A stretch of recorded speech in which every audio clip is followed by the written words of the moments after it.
Now, when I first read about this, and incidentally, you might find this interesting that it's only been mentioned about 3 times that I know of in the press since its invention, and this happens to be the greatest discovery in medicine that, in my opinion, has been done, well, forever. The first article on this was in the March 20th, 1991, Science News, page 247, and it announced that Dr. Stephen Kali, K-A-A-L-I, and his colleagues at Albert Einstein College of Medicine had discovered that if they put a couple of wires in a Petri dish containing a high concentration of human blood and HIV, that the HIV virus could no longer attach to those cells. That meant that they had a universal cure for AIDS. But how many times have you read in the press that there is no cure for AIDS? That the government has spent $1.2 to $1.3 billion in researching antibiotics and researching vaccines and researching chemicals that are supposed to slow this down. And the best that I know of that they have come up with to date are the combination therapies. They're called cocktails. And Dr. Wu was made Man of the Year a year and a half ago for pointing out that when you combined AZT, DDI, DD5, you could cut down the AIDS count in the blood tremendously. But what you probably haven't read is the latest research that reveals that a third of AIDS patients cannot take these combination therapies because of gastrointestinal upsets. Another third of them cannot take the viruses because, the antivirals, because it does nothing. They don't get any better, they don't get any worse. And the third that can take them, which represent $5,000 to $20,000 a year in income for the pharmaceutical houses, will very rapidly die the moment they stop taking them. Why? Because the viruses left in the blood are so virulent that they have the power of overpowering the patient in just a few days, and they will die of HIV of a much more virulent form. Don't forget, the HIV mutates very, very rapidly, one of the most rapidly mutating retroviruses known. And so it's rather strange that since their discovery, only 3 or 4 articles have appeared. An interesting article did appear in the Houston Post on Wednesday, March 20th, 1991, in which they announced the discovery. And then later, in Longevity Magazine, December 1992, page 14, in which Dr. Kali and his colleagues tried to backtrack the discovery, and they say right in this article that it will not be ready for 15 years because it hasn't been researched. The truth is, it has been researched, it does work, it can be applied today. So this 15 years appears to me to be the product of suppression of the information.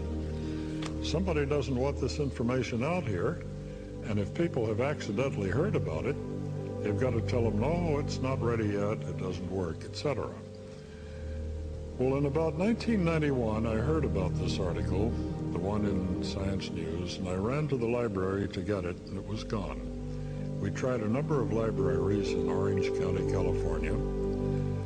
Finally, from a librarian, got one of their reserve copies of Science News. So I wrote to the college, and I asked for a copy of the paper. I'm a doctor, not a medical doctor, a DSc, Doctor of Science. If I could have a copy of the paper, which was published in the spring edition of the Conference of Combination Therapies in Washington, D.C., I was amazed to find that it didn't exist. It had been apparently removed from the journals and the proceedings. So I started with a private investigator to find an attendee at the conference that happened to have a copy of this paper, and we found it. It existed. It had been written by Dr. Kaali, K-A-A-L-I, and Associates, and it gave me the basic information that they had made this discovery, and it later turned out not to be a discovery at all. It was a total rediscovery. It did work. Now, who would like to see this information suppressed? Well, just guess what this is going to do in decimating the incomes of the medical profession, the doctors, and cutting the incomes of the pharmaceutical houses to practically nothing. So what I did is I designed and built apparatus for doing this work at home. And you can cure yourself at home with no doctors, no nurses, no drugs, no herbs, no pharmaceuticals, easily. And at the time we thought about 21 days, now it's about 4 to 5. But this is the original article that I wrote and published and gave away. I never charged anyone a nickel for this work. And because 10-year-old kids who were computer nerds could build it, but some people couldn't, we published a complete parts list, which you take to Radio Shack, put on the counter, and if you don't know what a resistor is, you let the clerk get it for you, and it costs 15 cents.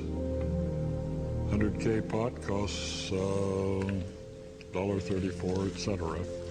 But with this complete parts list, and any 10-year-old kid who knows which end of a soldering iron to hold, you can cure yourself.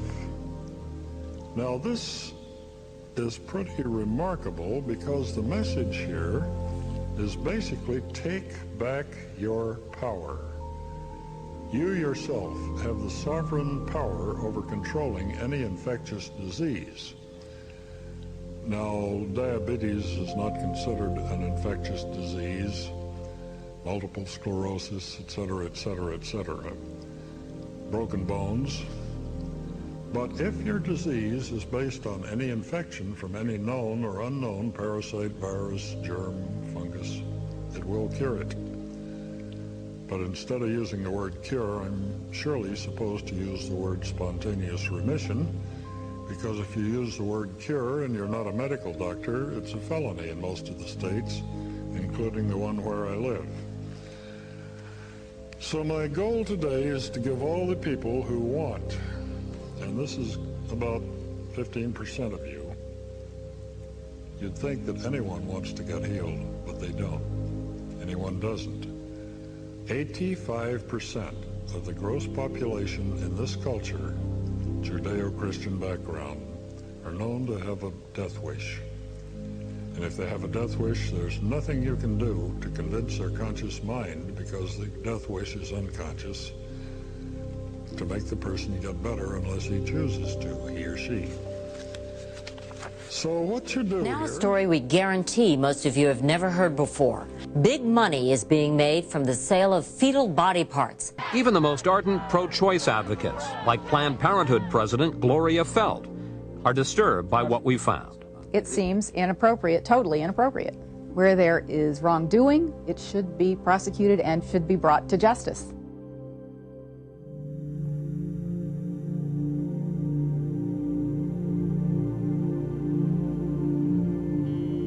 A lot of people want intact parts these days because they're looking for specific nodes, AB nodes, SA. I was like, wow, I didn't even know. Good for them. Yesterday was the first time she said people wanted lungs. And then, like I said, always as many intact livers as possible. People just want livers. People want lower extremities too, which that's simple. I mean, that's easy. I don't know what they're doing with it. I guess they want muscle. Yeah, a dime a dozen.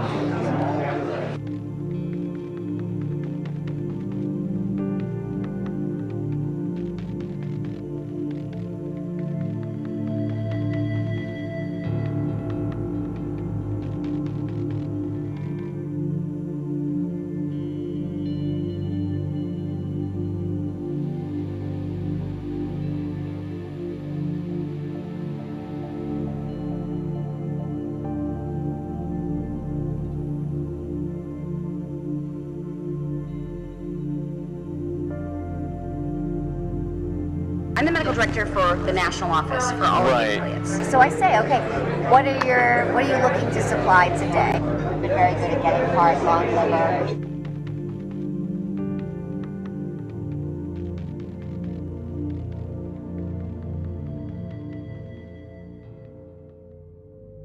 Every provider has had patients who want to donate their tissue, and they absolutely want to accommodate them. They just want to do it in a way that is not perceived as this clinic is selling tissue, this clinic is making money off of this. Okay, so when you are or the affiliate is determining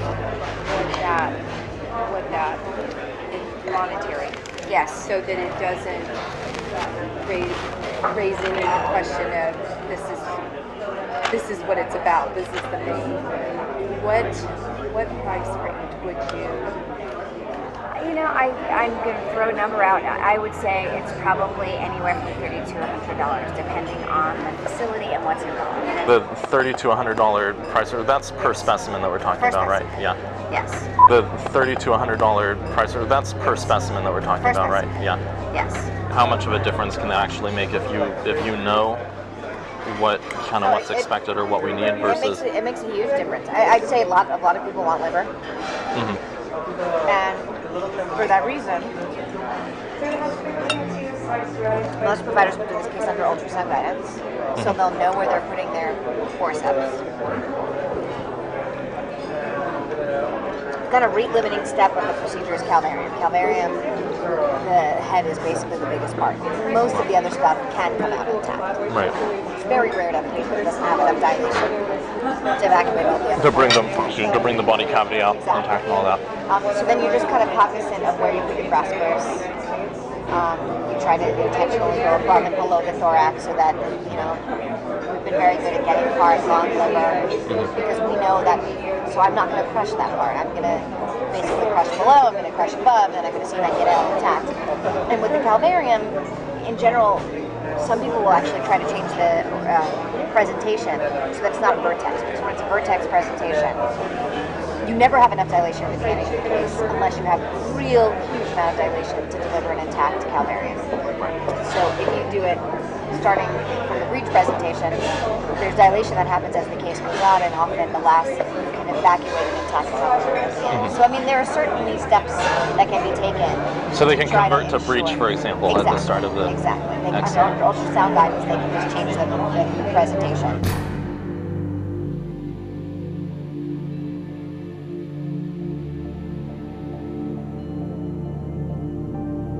Excellent. Under ultrasound guidance, they can just change the presentation. To bring the body cavity out intact and all that. So if you do it starting from the breech presentation, there's dilation that happens as the case moves out, and often the last you can evacuate an intact calvarium at the end.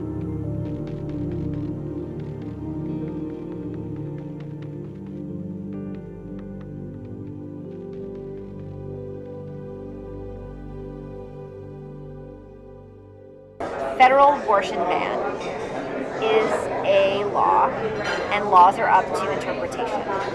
So if I say on day one I do not intend to do this, what ultimately happens doesn't matter. So yesterday was a clinic day. So for example, like what did you procure? You know, I asked her at the beginning of the day what she wanted. Yesterday she's been at, a lot of people want intact hearts these days because they're looking for specific nodes, AV nodes, SA. I was like, wow, I didn't even know. Good for them. Yesterday was the first time she said people wanted lungs. And then, like I said, always as many intact livers as possible. People just want Livers. Some people want lower extremities too, which that's simple. I mean, that's easy. I don't know what they're doing with it. I guess they want muscle. Yeah, a dime a dozen. If you maintain enough of the dialogue to the person that's actually doing the procedures and they understand what the end game is, there are little changes they can make in your technique to increase your Even success. though they have a set way that they do it, they're open to changing them. Is that what you're The saying? reasonable people, sure. For example, so I had 8 cases yesterday, and I knew exactly what we needed, and I kind of looked at the list, and I said, all right, list 7